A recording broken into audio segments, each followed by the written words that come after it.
నేను 21 సంవత్సరాల నుంచి ఈ సభలో ఉన్నాను. మంత్రిగా పనిచేశాను, ప్రతిపక్షంలో కూడా సభ్యుడిగా పనిచేశాను. నా 21 సంవత్సరాల్లో క్వశ్చన్ మీరు చదివినప్పుడు మంత్రి గారు సీట్లో లేనటువంటి మొదటి సందర్భం ఈరోజు 21 సంవత్సరాల చరిత్రలో చూశాను. కొన్ని సందర్భాల్లో ఏదైనా ప్రత్యేకమైన కారణం వల్ల సభ్యుడు రాకపోతే మంత్రి గారికి ఏదైనా అర్జెంట్ ఉంటే ఇన్ఫార్మ్ చేస్తారు, క్వశ్చన్ పోస్ట్పోన్ చేసి తర్వాత తీసుకుంటారు. బట్ వెన్ స్పీకర్ కాల్స్ తప్పకుండా మినిస్టర్ గారు అక్కడ ఉన్న సందర్భం ఉంది. అయినా సభ గౌరవాన్ని హుందాతనాన్ని దృష్టిలో పెట్టుకొని నేను వదిలేస్తున్నాను. అధ్యక్ష, ఈరోజు గౌరవనీయులు బట్టి విక్రమార్క గారు గౌరవనీయులు ఉప ముఖ్యమంత్రి బట్టి విక్రమార్క గారు నేను అడిగిన ప్రశ్నకు వారు సమాధానం ఇచ్చారు.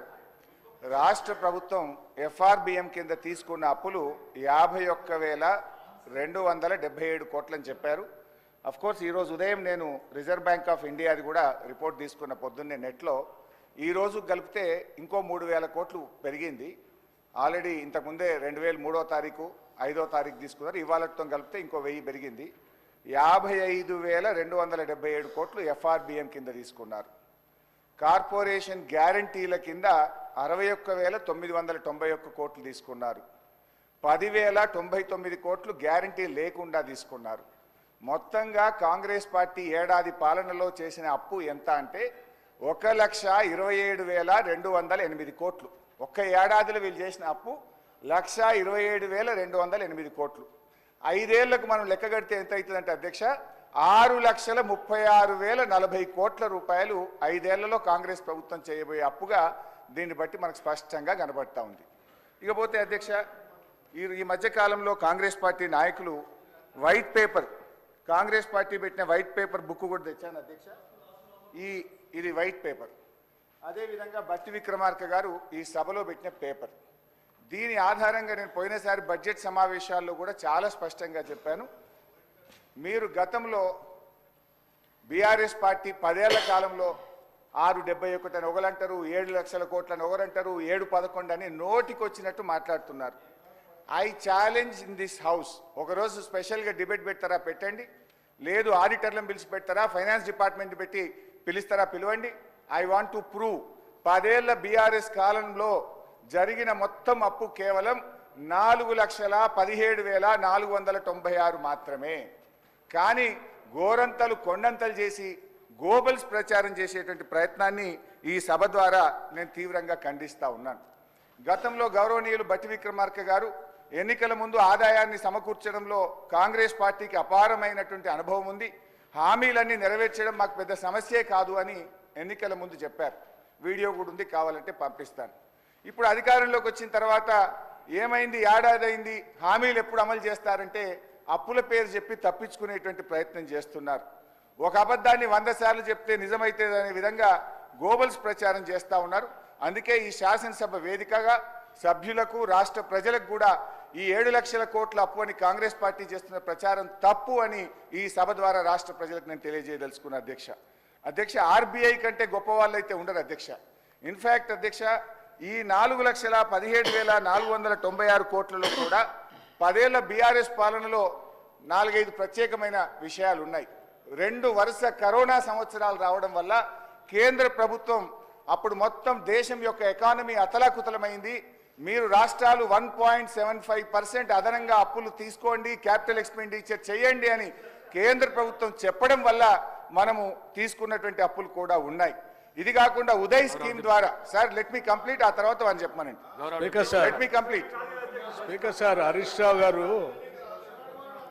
సభలో చాలా సంవత్సరాల నుంచి ఉన్నారని చెప్తా ఉన్నారు. వారికి అన్ని రూల్స్ తెలుసు, నిబంధనలు అన్నీ తెలుసు.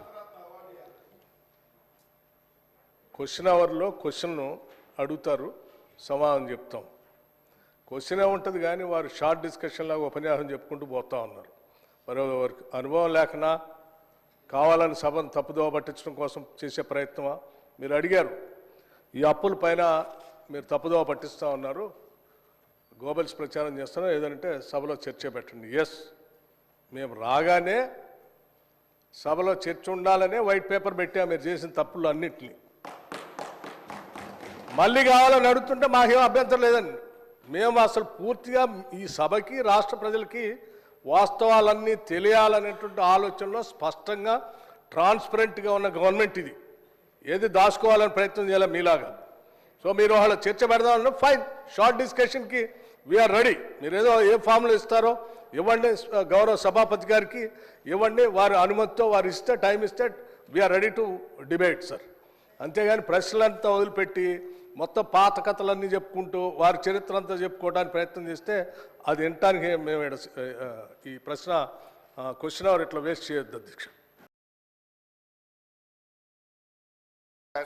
ఎవరు భుజాలు తడుముకుంటున్నారో స్పష్టంగా అర్థమైంది, ప్రజలైతే చూస్తున్నారు.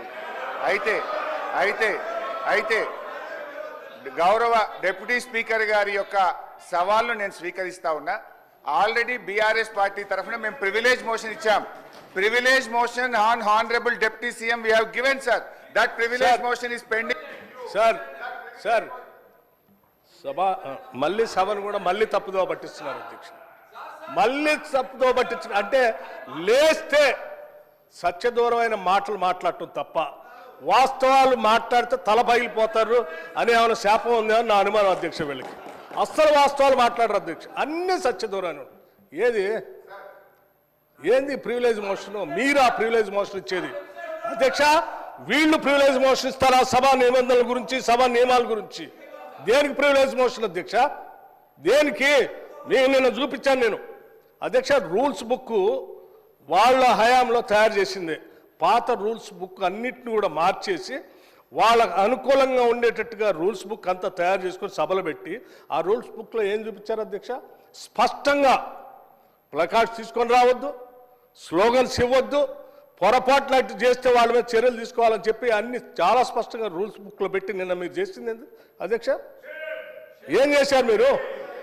సభలో మీరు కానీ మీ నాయకుడు ఆనాడు ముఖ్యమంత్రిగా ఉన్నటువంటి కె చంద్రశేఖరరావు గారు సభలో చెప్పినటువంటి ఏ ఒక్క అంశాన్ని అమలు చేశారు అధ్యక్ష? సభ నిబంధనలు పూర్తిగా ఉల్లంఘించారు వాళ్ళు. హౌస్ ప్రివిలేజ్ మొత్తం పక్కదో పట్టించింది వాళ్ళు. ఒకటి కాదు, రెండు కాదు, 3 ఎకరాల భూమి బరాబర్ ఇస్తామని చెప్పారు దళితుల గిరిజనులకు. ఇచ్చారా? ఈ సభలోనే కదా చెప్పింది వాళ్ళు. ఈ సభలోనే కదా అధ్యక్ష చెప్పింది. డబుల్ బెడ్రూమ్ ఇల్లు ఇస్తా అని చెప్పారు, ఇచ్చారా అధ్యక్ష? ఉద్యోగాలన్నీ పూర్తి చేస్తా బరాబర్ అన్నారు, చేశారా? 2 భిన్నమైనటువంటి డైలాగ్స్ నేను వినిపించగలను అధ్యక్ష. బరాబర్ ఉద్యోగాలు ఇస్తాం అన్నది ఒకటి, ప్రభుత్వంలో ఏడున్నాయి ఉద్యోగాలు యాడ తీసుకొచ్చిస్తామని అడిగింది ఇక్కడ నుంచే. సభ నిబంధనలు నియమాల గురించి ప్రివిలేజెస్ గురించి వారు మాట్లాడితే ఎట్లా అధ్యక్ష? వారు ఏమన్నారు? నేను ప్రివిలేజ్ ఇచ్చారట. ఎందుకు?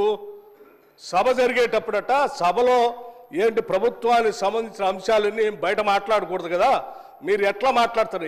ఏం అధ్యక్ష నేను మాట్లాడింది ఏంటి? మీరు తప్పుడు సమాచారం ఈ రాష్ట్రానికి అప్పుల పైన ఇస్తా ఉంటే ఆ అప్పులకు సంబంధించి ప్రజలకు తెలియాలని చెప్పి 7,11,000 పైన ఉన్నటువంటి అప్పుల లెక్కలు బరాబరుగా చెప్తూ ఆ అప్పులు తీసే క్రమంలో మీరు చేసిన 66,000 కోట్ల అప్పుల్ని మేము తీర్చామని చెప్తూ అట్లాగే రైతులకు ఇంకో 21,000 కోట్ల రూపాయలు రుణమాఫీ కింద ఆపు ఇచ్చామని అన్నప్పుడు ఒక జర్నలిస్ట్ అడిగాడు, అయ్యా రైతులకు భూమి ఉన్నటువంటి వాళ్ళు అందరికి ఇస్తున్నారు బాగానే ఉంది, మరి అసలు మా భూమి లేని మా నిరుపేద ప్రజల కూలీలకు కూడా మీరు అప్పుడేదో ఇచ్చారు కదా అని ఇస్తా అన్నారా? 12,000 ఇస్తారంటే ఎస్ అవి కూడా ఇస్తామని అన్నాం. భూమి లేని నిరుపేద కూలీలకి 12,000 కూడా ఇస్తాము. అది